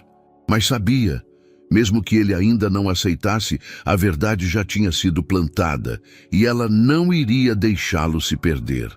Não enquanto o sangue de Norberto não fosse derrotado, não pelo ódio, mas pela coragem de ser diferente. Norberto Aranha assistia à TV em silêncio. O Matéria passava imagens de João chegando à audiência pública com Patrícia dias antes, e depois cortava para comentários de especialistas em direito, jornalistas e influenciadores discutindo o desejo de adoção por parte da família Bernardes. O nome João S. já não era mais o de um menino invisível. Era o centro de uma disputa pública, moral e política. Norberto desligou a televisão devagar. Olhou para a taça de vinho em sua mão e sorriu. Um sorriso estreito, vazio, milimetricamente construído. Então o bastardo sobreviveu. Na mesa à sua frente havia uma pasta aberta. Cópias de registros hospitalares, fotos do povoado e, mais importante, uma análise jurídica feita por seu advogado pessoal, indicando o risco real de João ser adotado legalmente por um membro da família Bernardes. "Não podemos permitir isso", disse o advogado. "Se o menino for adotado, ele se torna legalmente herdeiro. Pode inclusive processar pela omissão do nascimento, abandono de incapaz, ocultação de parentesco." Norberto levantou-se. "Não se preocupe com o que a lei permite. A opinião pública é o que importa. Se ele perder credibilidade, se a imagem de Patrícia ruir, eles não terão apoio para seguir com nada. E Alexandre não vai querer se manchar com isso." Na manhã seguinte, uma nova enxurrada de notícias pipocou na mídia. Garoto do lixão tem laços com ex-diretor investigado por corrupção. Conheça a árvore genealógica obscura de João S., neto de Norberto Aranha. João e Patrícia, protetora ou manipuladora? Nos bastidores, Norberto financiava colunistas, comprava espaço em programas sensacionalistas e usava contatos para plantar dúvida, medo e escândalo. Tudo para mudar o discurso de herói para herdeiro indesejado. Patrícia acordou com o celular vibrando. Ligações, notificações, ameaças. "Eles descobriram", murmurou encarando a tela, "e estão usando tudo." Ela reuniu a equipe jurídica, discutiu danos, medidas protetivas, pedidos de resposta. Mas no fundo, sabia. O ataque não era só contra ela, era contra João, contra a ideia de que alguém como ele pudesse ter valor. João, por sua vez, se fechou novamente. Evitava a televisão, os jornais, até os recados de Isadora. Se antes sentia vergonha por não saber quem era, agora sentia ódio por saber. No escritório de Alexandre Bernardes, a pressão interna era sufocante. Assessores debatiam danos à imagem da empresa. Advogados queriam se antecipar à crise, mas foi Alexandre quem bateu na mesa. Quero falar com Norberto, pessoalmente, agora. O encontro aconteceu em uma sala privada de um clube de elite. Discretos, sem imprensa. Um garçom serviu café e saiu. Eles ficaram sozinhos. Norberto estava impecável. Terno azul escuro, lenço de bolso, relógio suíço. Alexandre, por outro lado, parecia carregado. A testa suada, o maxilar travado. Você sabia? Alexandre começou direto. Sabia que João era seu neto? Norberto olhou para ele como quem analisa um peão num tabuleiro. Sabia. E enterrou essa verdade como enterrou minha filha. Norberto arqueou uma sobrancelha. Você está exagerando. A criança foi entregue a uma unidade de saúde. Tinha todos os recursos. Você descartou ele, Norberto, como lixo, como descartou os empregados, os moradores do sertão, a verdade. Silêncio. Por quê? Norberto apoiou os braços na mesa. O olhar endureceu. Porque ele nunca deveria ter nascido. Foi fruto de um erro, um escândalo. Meu filho era fraco, a mãe instável. E eu não deixaria que um bastardo sujasse meu nome. Alexandre sentiu o estômago revirar. E agora? Agora quer impedir que ele seja adotado por quê? Por quê? Por vingança? Porque se esse garoto entrar na sua família, Alexandre, ele leva meu nome consigo e o seu. Ele arrasta um passado que você não pode apagar com filantropia. Vai manchar tudo que construiu. E eu sei que você não vai deixar isso acontecer. Alexandre se levantou. Você não entendeu nada, Norberto. Entendi tudo. Você acha que me protegeu esses anos, mas só me cercou de veneno. E agora você não vai decidir mais nada. Nem por mim, nem por minha filha. E muito menos por aquele garoto. Ele saiu. Norberto ficou sozinho, com o café esfriando. E pela primeira vez, o sorriso dele vacilou. Do lado de fora, Alexandre respirou fundo. Pegou o celular. Ligou para Patrícia. Quero conversar, hoje, em particular. Patrícia atendeu com voz firme. Então está pronto para ouvir o que o menino que salvou sua filha tem a dizer? Silêncio. Depois. Estou pronto para escutar a verdade. Toda ela. João acordou antes do sol nascer, com o corpo inquieto e o peito em combustão. Era uma dor surda, não física. Um torvelinho de vergonha, medo e algo pior. Desorientação. Levantou devagar, pegou a mochila de lona azul, enfiou dentro uma muda de roupa, o caderno com a capa rasgada e, com as mãos trêmulas, pegou o canivete que escondia sob o travesseiro. O papel que deixou sobre a escrivaninha era simples, quase invisível. Não quero machucar ninguém. Saiu sem fazer barulho. Evitou o elevador. Desceu pelas escadas com passos que pareciam pesar uma tonelada. Lá fora, o céu mal clareava. A cidade ainda dormia, mas dentro dele, tudo já estava em ruínas. João caminhou durante horas. Não olhava para trás, mas também não via para onde ia. Só queria estar longe, fugir da palavra aranha. Fugir do rosto do homem que agora habitava seus pesadelos. Fugir da culpa por algo que nunca cometeu, mas que sentia escorrendo por suas veias como ferrugem. Chegou à rodoviária como quem chega a um deserto. Sentou num dos bancos frios com a mochila nos pés. Observava as pessoas. Ninguém o reconhecia ali. E isso era um alívio cruel. Ele voltava a ser o que sempre foi. Ninguém, ou quase. Porque agora até o nada doía. Na delegacia, Patrícia tomava café quando viu a porta do quarto de João entreaberta. Chamou seu nome 2 vezes. Nada. Ao entrar, viu a cama vazia, a mochila sumida. E o bilhete, curto como uma punhalada. Sentiu o coração despencar. Em minutos ligava para Isadora. Ele fugiu. Para onde? Não sei, mas ele levou pouca coisa e não deixou o celular. Eu vou achar ele, Isadora. Confia em mim. Eu conheço o João. Eu sinto quando ele está com medo. Isadora vasculhou a cidade. Perguntou a motoristas, olhou em lanchonetes, rodou as avenidas onde costumavam caminhar. Seu coração doía, mas havia também uma intuição afiada, uma certeza quase instintiva. E quando passou pela rodoviária, algo nela pulsou. Desceu do carro e andou entre malas e bancos sujos, e então o viu. João estava sentado sozinho, o capuz sobre os olhos, o corpo curvado. "Não vai me dizer que é coincidência?" ela perguntou. Ele a olhou surpreso, quase frustrado. "Você não devia ter vindo. Você não devia estar indo." Ela sentou ao lado. Ficaram em silêncio. A movimentação ao redor parecia distante. "Tá todo mundo certo sobre mim", ele disse. "Eu sou um erro, o filho de ninguém, o neto de um monstro. Não devia ter aparecido. João, você não escolheu de quem veio, mas você pode escolher quem vai ser. E se eu errar? E se o sangue puxa? Sangue não é corrente, é só fluido. Caráter é escolha." Ele olhou nos olhos dela. "E se eu machucar alguém? E se eu virar ele?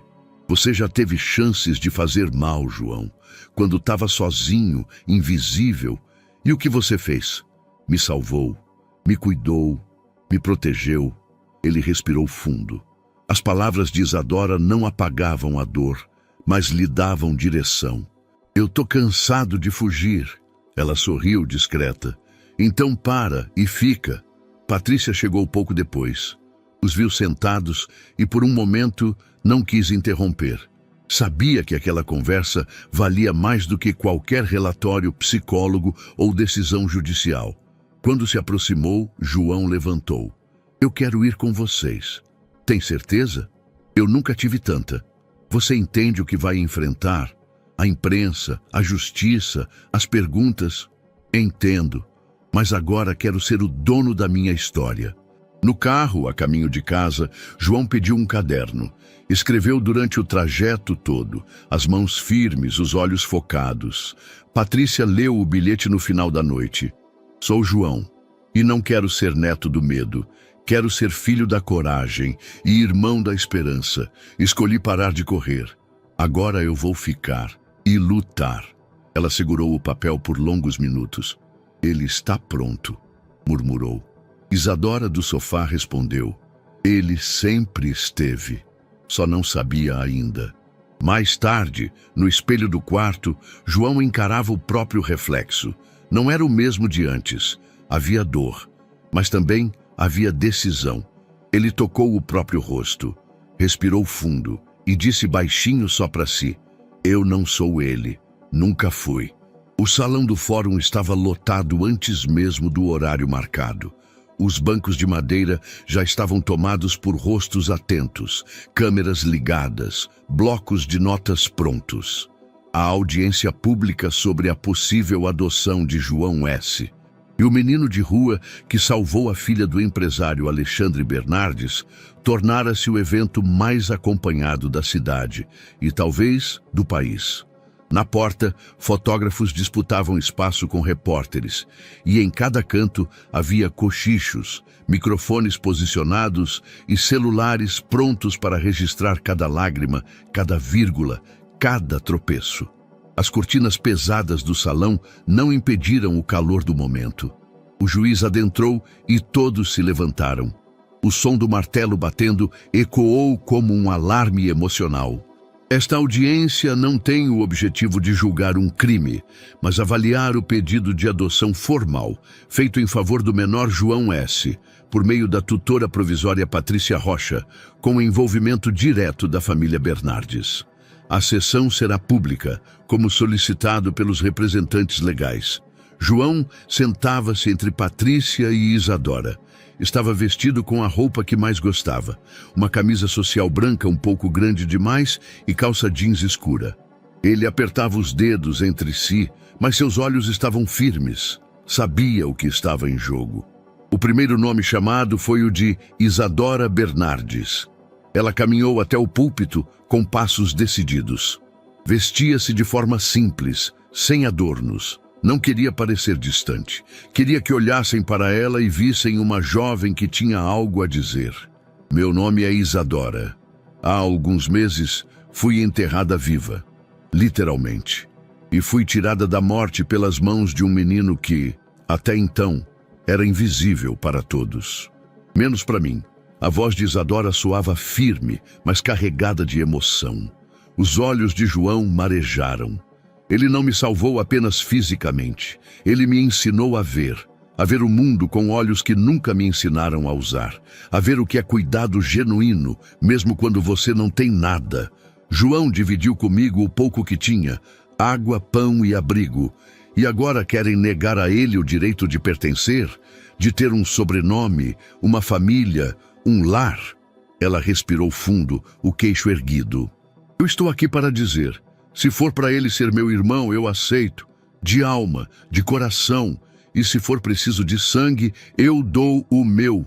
Um burburinho percorreu a sala. Jornalistas anotavam furiosamente. Alguns olhos se encheram de lágrimas. Patrícia abaixou os olhos por um momento, escondendo a emoção. O juiz fez um gesto. Patrícia foi chamada a depor. Ela caminhou até o centro. Não carregava papéis nem notas. Apenas sua presença sólida. Meu nome é Patrícia Rocha. Sou agente da Polícia Civil há mais de 15 anos. Já vi coisas que fazem muitos desistirem da profissão, mas nunca vi alguém como João. Ela olhou para ele sem medo de demonstrar ternura. A primeira vez que o vi, ele estava com as mãos feridas de tanto cavar. Tinha os joelhos machucados, o rosto sujo de poeira, mas os olhos vivos. Ele havia resgatado uma menina que jamais tinha visto antes. E fez isso sozinho, com um canivete velho e uma coragem que não se aprende em escola nenhuma. A voz de Patrícia oscilou por um momento, mas logo retomou o controle. Desde então, tenho sido testemunha da força desse menino, da inteligência, da empatia, da vontade de aprender. Mas também sou testemunha da forma como ele tem sido julgado. Pelo passado que não escolheu, pelo sangue que corre em suas veias, pela origem que carrega nos ombros. Ela então se virou ao juiz. Senhor, esta adoção não é uma caridade, é uma reparação. João merece ter o que lhe foi negado desde o nascimento, o direito de ser amado, de ter um lar. O silêncio se espalhou como um lençol tenso. O juiz assentiu. Logo depois, o juiz autorizou que algumas testemunhas da escola de João falassem. 4 alunos e uma professora foram convocados. Uma menina com tranças apertadas e uniforme largo se aproximou do microfone. O João me ajudou no recreio quando eu caí e ralei o braço. Ele rasgou a camisa dele para fazer um curativo. Nem me conhecia direito. Outro menino, mais baixo, continuou. Quando uns caras começaram a rir dele, ele não revidou. Só disse que não queria brigar e depois me ajudou com matemática. A professora, por fim, com a voz embargada. João nunca chegou atrasado, nunca se recusou a participar. Ele sempre escuta mais do que fala e mesmo quando é provocado, respira fundo. Ele é o aluno mais atento que já tive e o mais valente também. A sala começou a se mover em solidariedade. Então o juiz anunciou que ouviria Norberto Aranha. O ambiente pareceu mudar. O ar ficou mais denso, como se todos prendessem a respiração. Norberto levantou-se com expressão serena, ensaiada. Trajava terno escuro e um discreto broche dourado na lapela. Caminhou até o microfone com passos calculados. Descobri recentemente que tenho um neto, algo que jamais imaginei. Minha filha, Helena, foi internada anos atrás por problemas emocionais. Nunca me falou de gravidez alguma. E agora, ao ver que esse garoto pode ser parte do meu sangue, me vejo envolvido em uma história que não compreendo. Sua voz era calma, mas faltava nela o nervo da verdade. Minha preocupação não é com heranças ou escândalos, é com o bem-estar da criança. Tudo deve ser investigado, deve haver tempo e prudência. Não podemos, por impulso, legalizar laços sem entender completamente o impacto disso. No fundo da sala, alguém murmurou. Hipócrita. Norberto continuou. Se eu sou o vilão da história, que me julguem, mas não construam castelos de esperança sobre fundações frágeis. O garoto precisa de estrutura, não de comoção. Ele recuou. O silêncio era espesso. O juiz agradeceu e retomou a palavra. Após ouvir todos os depoimentos, este tribunal reconhece a complexidade do caso. Os laços emocionais apresentados são profundos, mas devido às alegações ligadas à origem do menor e à possível paternidade ocultada, esta corte determina o adiamento da decisão final. Houve protestos baixos, murmúrios. A guarda provisória continuará com Patrícia Rocha. As investigações complementares prosseguirão nos próximos dias. A decisão final será anunciada em até 15 dias. O martelo bateu. Lá fora, os repórteres já esperavam. Um apresentador segurava um microfone apontado direto para a câmera. Estamos ao vivo, direto do Fórum da Capital, onde a audiência pública pela adoção de João S. acaba de ser encerrada. O juiz preferiu adiar a decisão final. Mas os depoimentos emocionaram o país. Já são mais de 4 milhões de menções na internet com as hashtags Justiça por João, Adoção sem preconceito e Família é escolha. João saiu com Patrícia e Isadora ao lado. Os flashes piscavam como relâmpagos em sua direção. Ele olhou para Isadora e com voz baixa disse: "Mesmo sem decisão, eu sinto que já estou ganhando." Ela apertou sua mão e sorriu. Eles ainda não tinham vencido, mas tinham se erguido, e o país inteiro tinha visto. O céu ainda estava nublado quando um jatinho particular taxiu na pista do Aeroclube da capital. Norberto Aranha, terno escuro, olhar frio, entrou na aeronave. Era sua chance de desaparecer, mas algo o fez parar. Segurou a lanterna que tinha no bolso. Retirou de um envelope grosso um dossiê grosso, páginas plastificadas com fotos borradas, manchetes manipuladas, narrativas que acusavam Patrícia de favorecer Isadora por interesse, insinuavam que Alexandre manipulava a adoção para limpar a imagem da família, e ainda traziam depoimentos forjados de supostos funcionários do lixão, acusando João de ser criminoso e manipulador emocional. Um sorriso torceu seu rosto. Era veneno, mas sabia que precisava lançar agora. Este seria seu último golpe. Enquanto isso, Alexandre acordou atordoado. O celular gritava notificações. WhatsApp, Instagram, e-mail. A primeira mensagem que leu foi do assessor. Está vazando um dossiê. Investigações falsas sobre Patrícia e família. Pode ser golpe. Ele passou a ler tamanhos absurdos. Acusações de favorecimento, corrupção, chantagens. Um editor de portal chegou a divulgar: vídeo não verificado mostra Patrícia recebendo presente caro da família Bernardes. A hashtag golpe do juiz começou a circular nas redes. Alexandre engoliu seco. Em meio a isso, João foi à escola. O ambiente que até então tentara ser acolhedor transformou-se em campo minado. No pátio, um grupo de garotos cercou-no. Um deles segurava o celular, mostrando uma imagem da reportagem. "Olha aí, filho de corrupto", gargalhou um. "Sua professora está indo para a cadeia por tráfico de influência", disse outro. Isadora tentou intervir, encostou o ombro em João. "Eles enchem a boca com mentiras." Mas os garotos continuaram. "Vocês querem adoção impressionante? Vocês vão ver o que é pegar pária." João começou a chorar. Era fome de justiça se transmutando em humilhação pública. Ele se afastou envergonhado, arrastando o uniforme sujo e as pernas fraquinhas. Isadora correu atrás. "Não escute, eu tô com você." João ergueu a cabeça. "Eles acreditam nisso. Tanto faz se é mentira." Na mansão Bernardes, Alexandre viu a fragilidade de Isadora. O medo escondido nos olhos dela, quando nada fazia efeito contra o escárnio público.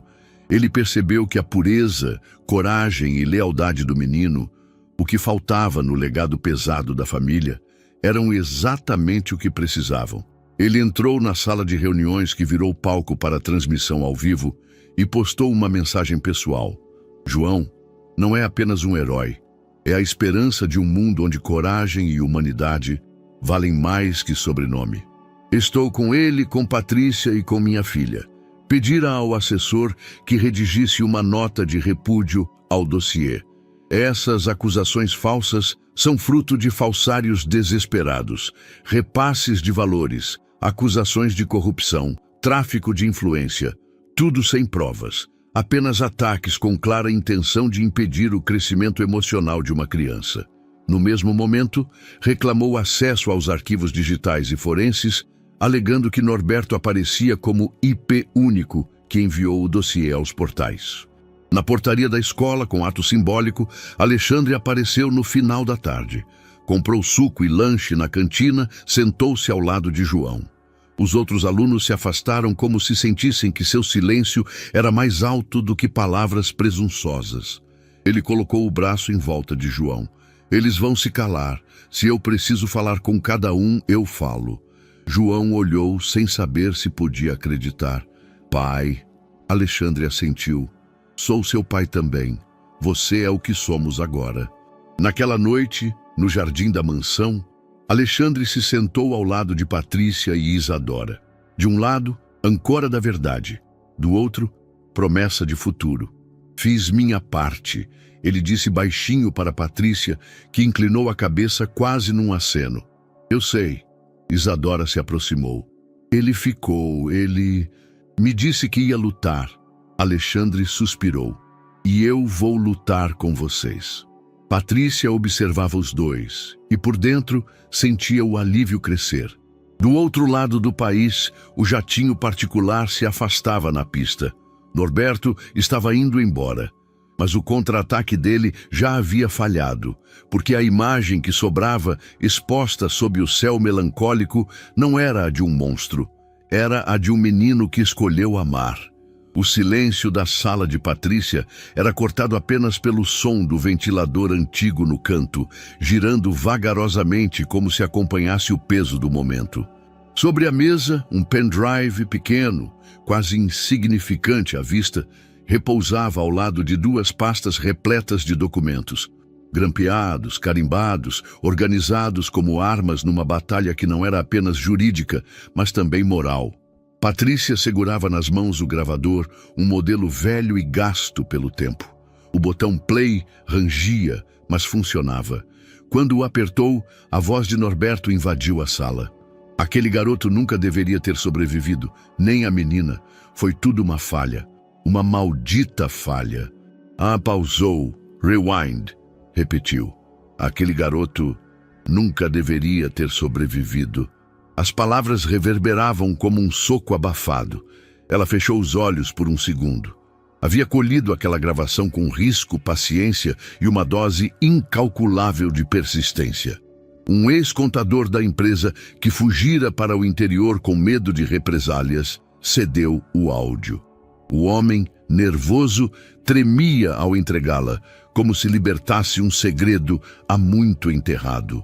As pastas continham extratos bancários, autorizações internas, esquemas de envio de recursos para offshores, todos com assinatura digital de Norberto. E entre os papéis estava o dossiê final, a ordem para transferir resíduos tóxicos para o povoado onde João nascera. O mesmo povoado onde a mãe dele adoecera e desaparecera. Patrícia sabia, era mais que corrupção. Era destruição deliberada. Ela pegou o celular e ligou para Alexandre. Alexandre Bernardes atendia em seu escritório, o paletó no encosto da cadeira, a gravata frouxa. O rosto mostrava cansaço, mas os olhos se acenderam ao ouvir Patrícia. Ela foi breve. Tenho tudo. Gravações, documentos, nomes. João não é neto de um escândalo. Ele é vítima dele. Minutos depois, Alexandre estava diante dela, num silêncio espesso. Ela entregou-lhe o pendrive, o relatório detalhado e uma cópia da gravação.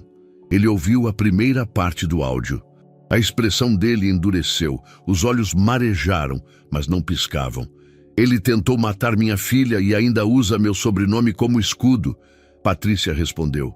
E João carrega esse sangue como se fosse um fardo, quando na verdade é uma cicatriz que não pertence a ele. Alexandre fechou os olhos, respirou fundo. Está na hora de eu falar com Norberto, cara a cara. A mansão onde Norberto se escondia era discreta.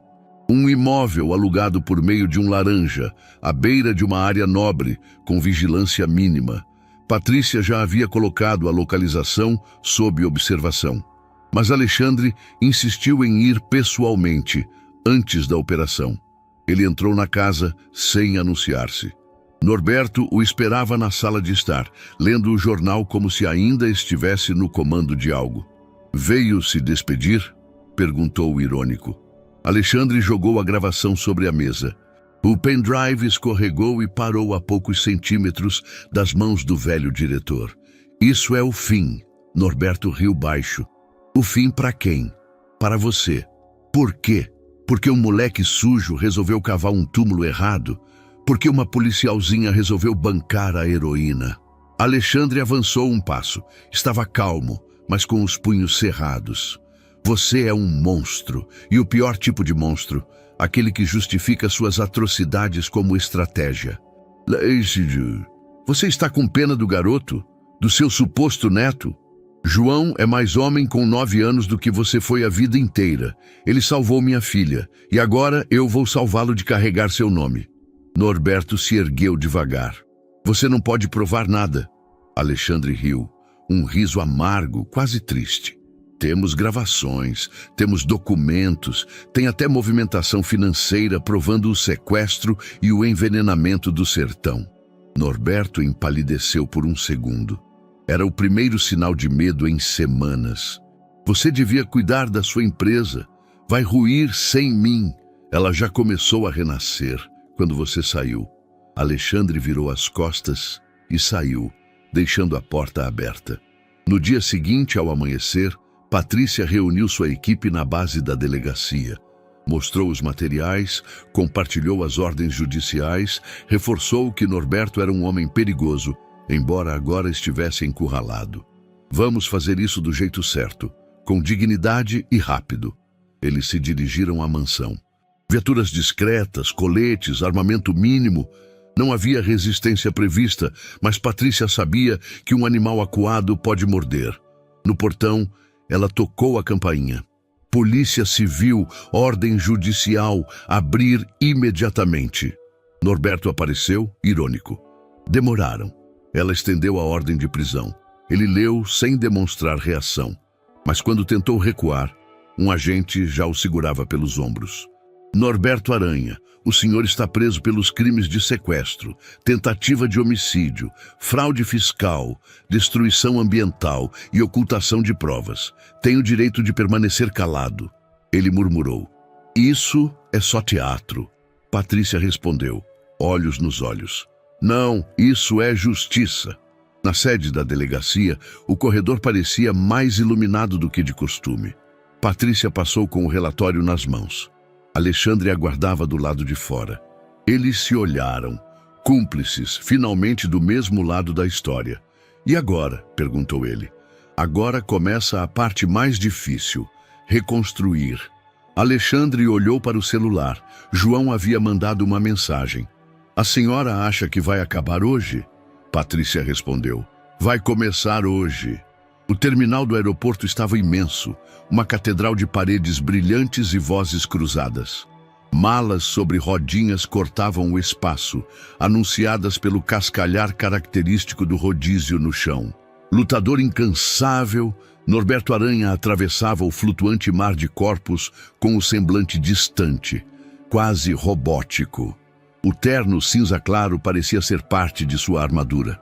Mãos trêmulas seguravam a alça da pasta de couro, um objeto que carregava não só planilhas, mas ambição e escárnios. Agora, sob seus passos, o futuro se desenhava de outra forma. Às 11h26, o celular vibrou. Mensagens. Fugindo de novo?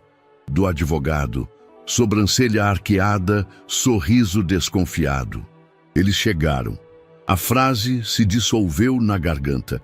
Tropas da Polícia Federal surgiram de ângulos estratégicos, fechando a passagem, comunicando ao mesmo tempo autoridade e gentileza repentina. Senhor Norberto Aranha, favor nos acompanhar. Ele não resistiu. Foi algemado com a serenidade de quem entende que, em meio ao poder, há falhas humanas, ocultação, crimes ambientais, destruição de vidas. Dentro da viatura, fitava o vidro escuro. Fora dele, câmeras piscavam freneticamente. Microfones surgiam como jatos de luz. A imagem transmitida em rede nacional mostrava o homem que achava-se intocável, sendo conduzido como qualquer fugitivo. O contraste era bruto e silencioso, melodrama não previsto em nenhum roteiro. Enquanto isso, em casa, a atmosfera era outra, pesada, curiosa, ansiosa. Na sala, João assistia ao mesmo noticiário que confirmava a prisão. O rosto de Norberto ocupava o quadro da televisão. A manchete dizia: Norberto Aranha é preso tentando fugir do país. O som ecoou por cada canto. Era um marco. O peso em seu peito começou a se desfazer. Respirou fundo. As lágrimas que ele esforçava para conter escaparam, silenciosas, mas reveladoras. Era alívio, não vingança. Pouco depois, Isadora entrou. Ouviu o silêncio transformado em choro de libertação. Sentou ao seu lado, abraçando-o. Ele soluçou baixinho. Vai ficar tudo bem, prometeu ela. Logo depois, Alexandre chegou. Punhos tensionados, enfrentava todas as câmeras, o público, o mundo que passava a ver e julgar. Ao ver o filho, o menino que se tornou forte demais em tão pouco tempo, sua expressão cedeu. O olhar mudou, entre emoção e orgulho. Ele se ajoelhou, tocou o ombro do garoto. Filho, disse baixinho. A sílaba soou como um portal. Disse muito mais que o esperado. João ergueu os olhos, pidão de pertencimento. Filho, murmurou incrédulo. Alexandre assentiu. Você é, confirmou, firme. Abraçaram-se. Ele sentiu esse abraço como se todas as peças da vida finalmente encontrassem seu lugar. A repercussão foi imediata. As redes fervilharam. Surgiram hashtags como Justiça Feita, João é Família, Coragem Invisível. Comentários emocionavam e dividiam até o mais impenetrável coração.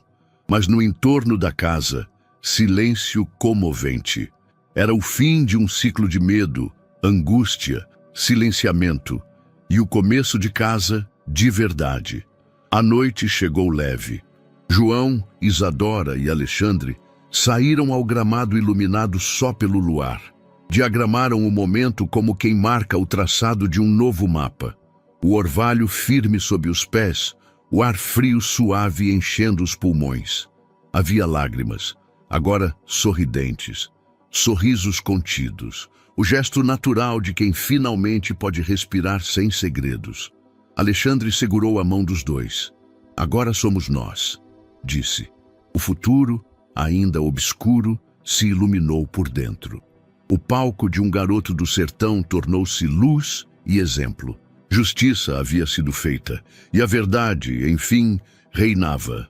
João acordou com o sol atravessando as cortinas. Havia uma leveza diferente no ar. Em seu guarda-roupa, uma pilha ordenada esperava por ele, uniforme impecável da escola. Calça azul, camisa social branca, sapato limpo. Cada peça simbolizava mais do que vestimenta. Era uma armadura de respeito. Eduardo, o motorista, o aguardava na porta. Ao passar por ele, João recebeu um sorriso encorajador. Eduardo colocou a mão no ombro. Vai bem hoje. João respirou fundo. Vou. Entrou no carro, o coração batendo forte. Já não era escapista. Estava assumindo seu lugar. Ao chegar na escola, o portão se abriu. Havia repórteres do lado de fora, mas os seguranças avisaram que não seriam autorizados a entrar. Ruiu a barreira entre o público e ele. Agora era aluno. Isadora estava ao lado, segurando a mochila dele. Ao entrar no pátio lotado, os olhares se voltaram. Novo garoto do alto padrão querendo estudar. Alguns cochichos, outros sorrisos tímidos. O apelido soou. Olha lá, é o neto do ex-diretor. Cadê ele? Aí, João. Ele chegou ao corredor da sala, sentou-se e ouviu quando alguém chamou. Ei, qual é seu nome completo? A voz saiu firme. João Bernardes. Um silêncio passou. Ele repetiu: sou João Bernardes. Aqueles 3 sobrenomes pesavam. Ele transformou em força. Alguns cochichos cessaram. Um colega Pedro inclinou a cabeça e sorriu. Interessante, mano. Bem-vindo. A professora chegou. A aula começou. Ficou um pouco nervoso. As perguntas vieram rápidas, mas a postura ajudava. Ele encaixou-se, prestou atenção, levantou a mão para responder. No intervalo, alguns garotos se aproximaram. Então, você é mesmo da família Bernardes? Sim, ele respondeu, erguendo o queixo. Legal, vi seu discurso no fórum. Um deles sorriu. Show de bola. João sorriu de volta. Sentiu-se aceito. Na tarde seguinte, Alexandre levou João ao cartório da cidade. Atrás deles, Patrícia e Isadora em silêncio de apoio. O cartório tinha aquela quietude solene. Passaram na recepção. O oficial os esperou na sala de atos. Alexandre entregou os documentos: petição de registro, termo de adoção, RG de João e CPF. O cartorário revisou, checou, olhou para João. O menino ergueu o olhar.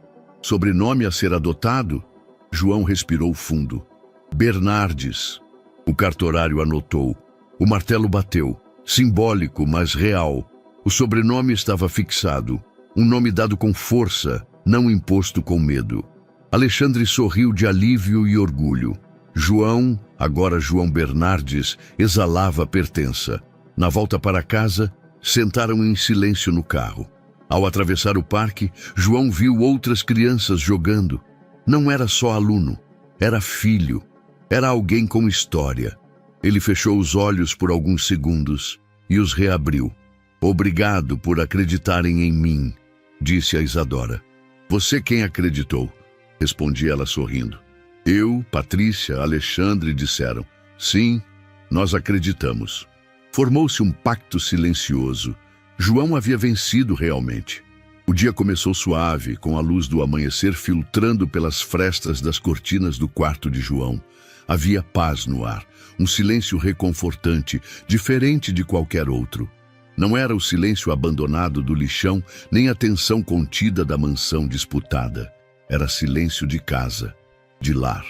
No café da manhã, Alexandre preparou ovos com queijo e deu a primeira fatia de pão a João.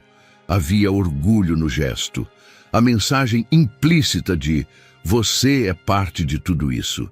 Isadora trouxe suco natural e deixou-o na mesa com um sorriso de cumplicidade. Patrícia entrou com uma expressão de ternura calorosa. Naquele ambiente, todos pareciam respirar leve. Que tal um dia diferente hoje? Sugeriu Alexandre. Vamos ao parque, tomar um lanche e relaxar um pouco. João ergueu os olhos, surpreso. Não era uma surpresa convencional. Era a oferta de normalidade, de liberdade. Sorriu com as palavras. Seria... bom. Mais tarde, no carro, a cidade passou lentamente pela janela. Havia árvores verdes, calçadas limpas, ciclistas em volta, passarinhos voando por entre os fios elétricos. Era outra realidade, mas ele enxergava beleza, até nos detalhes que antes nem notava. No parque, compraram pipoca e água de coco. João sacudiu a pipoca com cuidado, dividindo metade com Isadora. A crocância era doce, o aroma era leve. Sentiram juntos o sol tocando a pele, quase calor que acalmava o que antes queimava por dentro. Ele observou as outras crianças, algumas jogando bola, outras soltando pipa. Há pouco tempo teria se sentido deslocado, mas agora dobrava-se em vontade de brincar, de pertencer, de sorrir de verdade. Um grupo pequeno o chamou. Oi, você é o novo da escola, né? Ele assentiu. Posso jogar com vocês? Os garotos trocaram olhares. Um deles, o mesmo que o saudará há dias, assentiu. Claro, vamos sim. João se levantou, ajustou a mochila no chão e foi jogar. Aos primeiros toques, vacilou. Mas logo soltou, correu com liberdade, riu da própria atrapalhada. A bola raspou a goleada do dia. Eles aplaudiram, comemoraram. Ele se sentiu leve, não um herói, nem filho de família famosa. Apenas um garoto que jogava bola. Ao fim, se sentou no gramado, suado e feliz. Olhou para os colegas. Foi divertido. Obrigado. As caras responderam com sorrisos sinceros. Havia inclusão, semente que agora germinava. No caminho de volta, o carro estava mais silencioso. Cada um absorvia as pequenas vitórias do dia. Alexandre sentia a respiração de seu filho adotivo.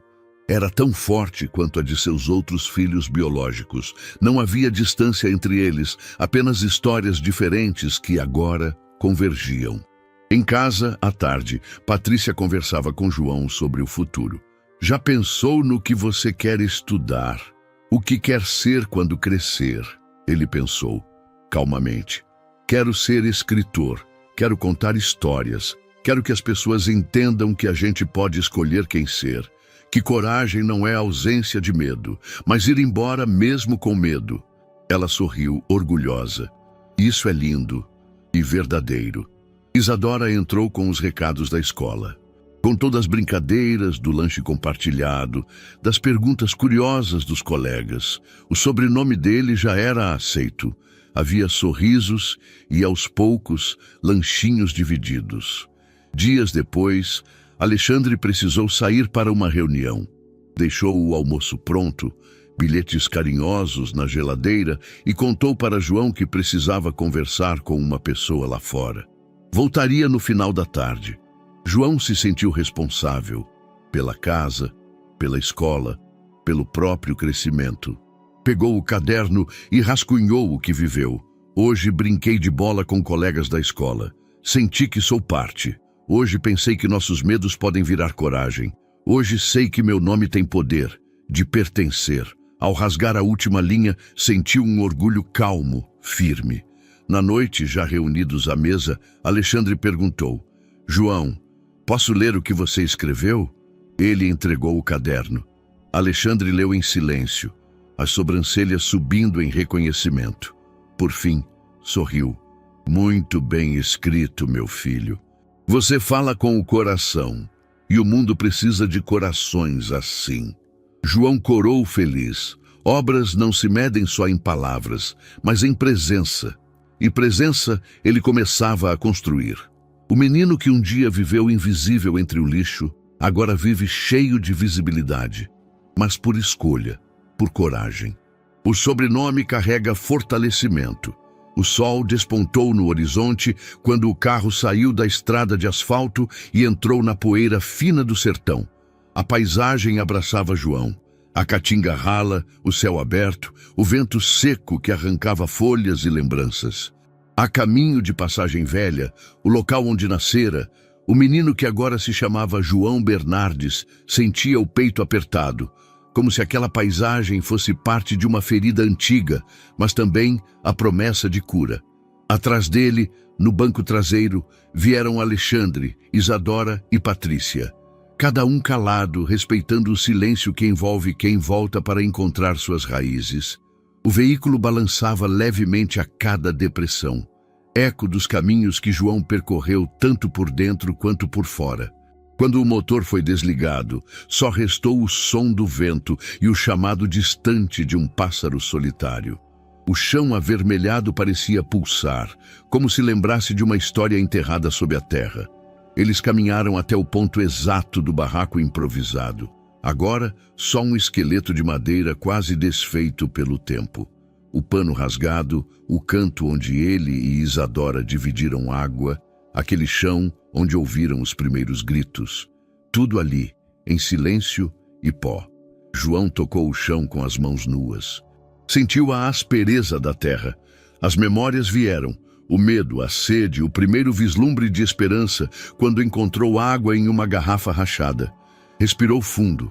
É aqui, disse ele sem olhar para trás. Foi aqui que começou tudo. Pegou de dentro da mochila um saquinho plástico com objetos antigos. O canivete enferrujado, o gravador de brinquedo, um caderno rasgado com rabiscos de infância. Colocou tudo ao lado de uma raiz exposta, como quem prepara um ritual de despedida. Hoje ninguém mais precisa disso, murmurou voz embargada. Enterrou cada objeto com cuidado quase reverente. Com as mãos, tampou parte da terra. Fechou os olhos por um instante, imaginando que aquela terra absorvia o que já não servia mais. Isadora estendeu a mão. Pode plantar. Ela trouxe uma muda resistente de juazeiro, símbolo de resistência no sertão. Em silêncio, João fez um buraco, depositou a muda, cobriu com terra e apertou com firmeza. A muda balançou timidamente, como se tivesse acabado de nascer, mas algo ali era maior que a planta. Era o recomeço dele. Patrícia registrava num pequeno caderno de notas. Ela sabia que aquela cena seria lembrada para sempre. O menino enterrando seu passado para renascer com raízes novas. Alexandre se aproximou, colocou a mão no ombro de João. Olhou o céu aberto. Fechou um ciclo. João respirou fundo. Abriu outro. Um vento passou, balançando os capins ralos. O juazeiro se manteve firme. No caminho de volta, o carro carregava menos carga emocional. No espaço entre as cadeiras, um sentimento silencioso. Aquele pedaço de sertão agora era parte de uma história diferente, de superação, de escolha, de futuro. Os quatro voltaram lado a lado, sem precisar falar. A viagem talvez fosse o ponto mais alto antes do que ainda estava por vir. Mas já era por si só um testemunho vivo de que a coragem pode transformar as raízes mais áridas em terreno fértil para florescer. Os quarteirões da cidade pareciam mais leves naquele dia, como se um sopro de esperança tivesse se espalhado pelo ar. As fachadas antigas brilhavam sob a luz da manhã, e a praça central estava tomada por cartazes coloridos anunciando um evento. História de superação João Bernardes. Isadora e João caminhavam lado a lado até o palco montado na praça. Ele usava uma camiseta branca com a silhueta da árvore que plantara no sertão. A frase estampada dizia: "Do sertão à cidade, eu sou a minha escolha." No fundo, a imagem do broto avança nas telas, a muda erguendo-se da terra. Aquilo era o símbolo. O extremo da dureza se encontra com o broto da coragem. O público começou a se reunir. Pessoas que acompanharam a história desde o início, ativistas, crianças da escola, jornalistas curiosos, familiares. Tinham um ar de expectativa e reverência. Subiram ao palco. Isadora lembrou a ele com um sorriso. "Hoje é seu momento, irmão." João olhou para o público, viu rostos conhecidos, olhares esperançosos, lágrimas contidas. Fechou os olhos por um segundo, respirou fundo. Quando abriu a boca, sua voz saiu firme. "Oi, eu sou o João Bernardes. Nasci num lugar que quase me destruiu. Vivi sem lar, sem nome, sem voz. Sobrevivi ao que nem deveria ter começado, mas não apenas sobrevivi. Decidi viver." O público escutava em silêncio. Eu vi a dor. Eu senti o medo. E eu medi-lo com minhas mãos, com meus steps. Mas hoje não estou aqui para falar só de dor. Estou aqui porque o improvável floresceu. Nós nos permitimos florescer a partir do que parecia impossível. Ele pausou, o peito se expandiu. Ao fundo, as árvores de praça dançavam ao vento. Não quero apagar o meu passado. Ele me deu histórias, me deu força, mas não quero que ele me defina. Então escolhi contar. Não uma vítima, mas um mensageiro de mudança. Estou aqui para dizer, você também pode escolher quem quer ser, mesmo quando tudo diz que você não pode. O silêncio se transformou em aplauso, contido no começo, depois crescente, inevitável. Hoje, nossa árvore, daquela muda que plantei, no sertão germinou e cresceu, assim como nós. Cada broto que nasce é um convite à esperança, um convite à coragem, um convite à pertença. Ele respirou, olhou para Isadora, para Patrícia, para Alexandre e após um momento, e o sobrenome que carrego agora, Bernardes, é um símbolo de escolha, porque família não é sangue, é lealdade, é coragem, é estar junto quando ninguém mais está. As pessoas choravam, sorriam, crianças se abraçavam. Estava ali o poder de uma história sincera. Encerrando, ele ergueu os braços. Este é o fim de um ciclo, mas é só o começo de muitas histórias improváveis. Obrigado por acreditarem na possibilidade de florescer o impossível. O público irrompeu em aplausos, gritos de "Eu acredito" e "Você é a voz". Quase viral, espontâneo e verdadeiro. Mais tarde, à tarde, as redes sociais vibravam. Vídeos com hashtag "Onde floresce o improvável" acumulavam views, compartilhamentos, comentários emocionados. Na praça, enquanto desmontavam o palco, Isadora abraçou João. Ele sentiu que não era mais o menino de antes. Era alguém que plantava futuro com suas palavras. E enquanto o sol se punha no horizonte, o símbolo era claro. Onde o improvável floresce, nasce uma nova história. E essa história era dele, e de todos que ousam recomeçar. E aí, o que você achou dessa história incrível? Conta pra gente nos comentários. A gente adora saber a sua opinião. Deixa o seu curtir para apoiar o nosso trabalho e não se esquece de se inscrever para não perder as próximas histórias. Te vejo na próxima.